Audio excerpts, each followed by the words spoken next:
I'm Eiji Aonuma, producer of The Legend of Zelda.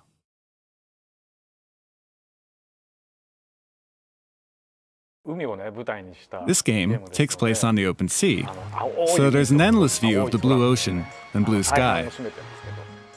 And now that the game is in HD, it really feels like you're looking at an infinite sky and a boundless sea, and you get that feeling much more than the original. It's just the one blue color, but I was surprised to find that it felt like the blueness continued on all the way to the horizon.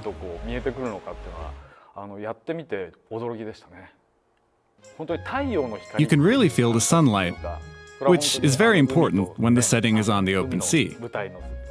You get the sensation of being able to feel the temperature. Artistically, it's a cartoon, so it may not look photorealistic. But you can feel the sunlight.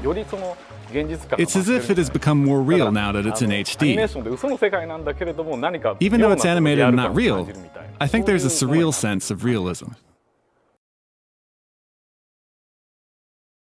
When we started working on this Wii U remake, we first wanted to make sure it supported the gamepad-only mode. Of course, it's great how you can experience it on a big TV now that it's in HD. But I also want people to feel the freedom of being able to play it with just the gamepad. So that's what we worked on first. The Wind Waker gives Link the ability to control the wind. Link faces the screen and holds up the baton like this, in a sort of pose. At first, we controlled his baton movements using the L stick. But when we looked at him on the gamepad screen, it looked like he was begging to be controlled by touch. We tried it, and pressing your finger against Link and moving him felt so intuitive. It was as if you're showing Link how to swing, and we think it turned out really well.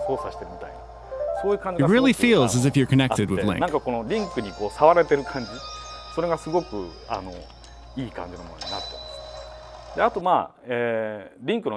Link's point of view actions, like aiming and controlling certain items, are done using the gyroscope. We use this method in other titles too, so you can imagine its intuitiveness when aiming at objects. You're also able to aim using the L and R sticks, so you can play in a style that works for you.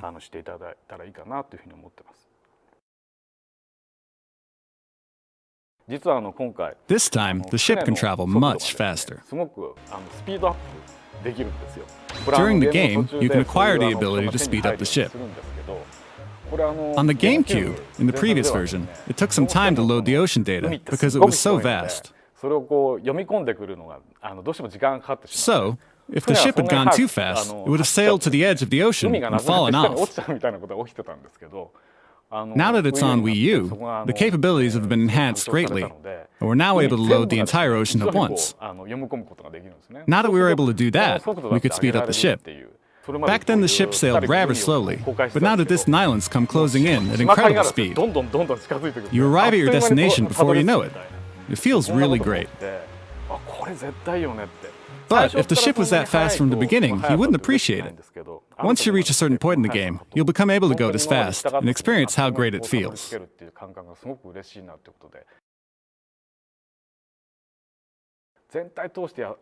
When you play the entire game in the GameCube version, there's an event right before the final battle where you must go and gather the pieces of the Triforce. You have to take your ship out to gather all of them. And this can take a while, and is a little bit cumbersome. That was the tough part in the latter half of the game, and many people felt that it ended abruptly.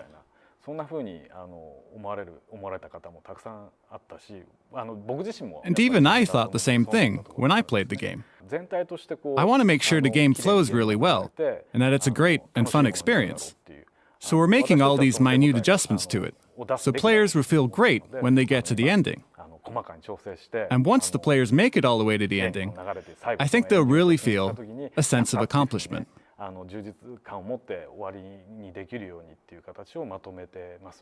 I hope you're looking forward to experiencing it for yourself. I feel like I'm now finally fully able to do what I wanted to back then.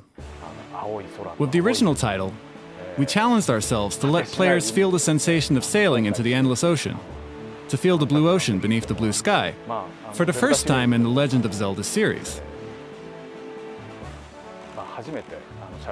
In a way, it was my first game where I was able to freely try a lot of different approaches as I was playing, to see what worked and what didn't, while we were making the game.